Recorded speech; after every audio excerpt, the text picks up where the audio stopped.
नमस्कार मेरे प्यारे साथियों।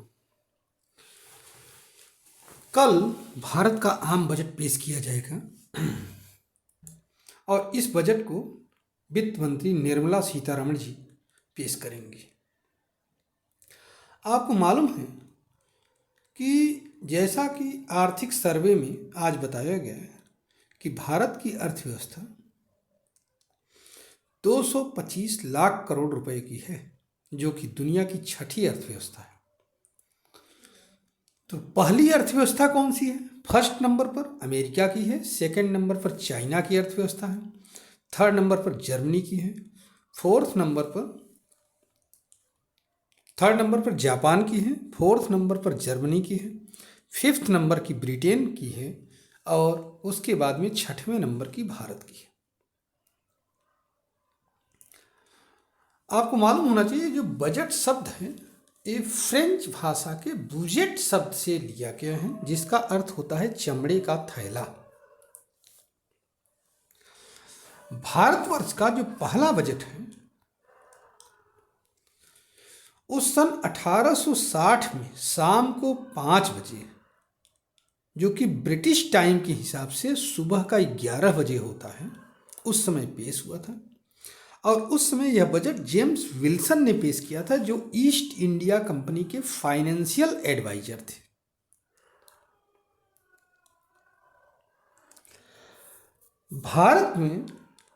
भारत के संविधान में बजट शब्द का कहीं भी उल्लेख नहीं है, बल्कि इसके स्थान पर संविधान की अनुच्छेद 112 में वार्षिक वित्तीय विवरण शब्द आता है। लेकिन हम लोग बजट बजट बोलते रहते हैं। आपको मालूम होना चाहिए कि आज़ाद भारत का जो पहला बजट है वो R.K. षणमुगम चेट्टी ने 26 नवंबर सन 1947 को पेश किया था। और जब भारत का संविधान लागू हो गया तो जॉन मथाई ने इसे पहली बार पेश किया। ठीक है। सबसे ज़्यादा बार बजट अगर किसी वित्त मंत्री के रूप में किसी ने पेश किया है तो मोरारजी देसाई ने पेश किया है, और श्री मोरारजी देसाई ने 10 बार टोटल बजट पेश किया है भारत का। सामान्यतया का सन 1998 तक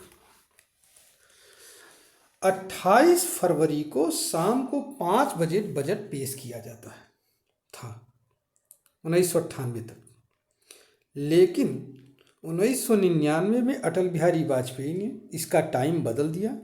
तारीख तो वहीं रखा 28 फरवरी ही, लेकिन अब जो है इसका समय बदल करके सुबह ही 11 बजे करवा दिया था।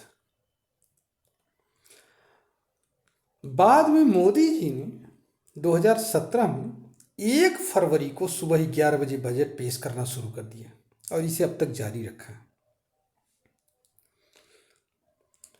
2017 में ही पहली बार रेल बजट को आम बजट के साथ मिला करके पेश किया गया।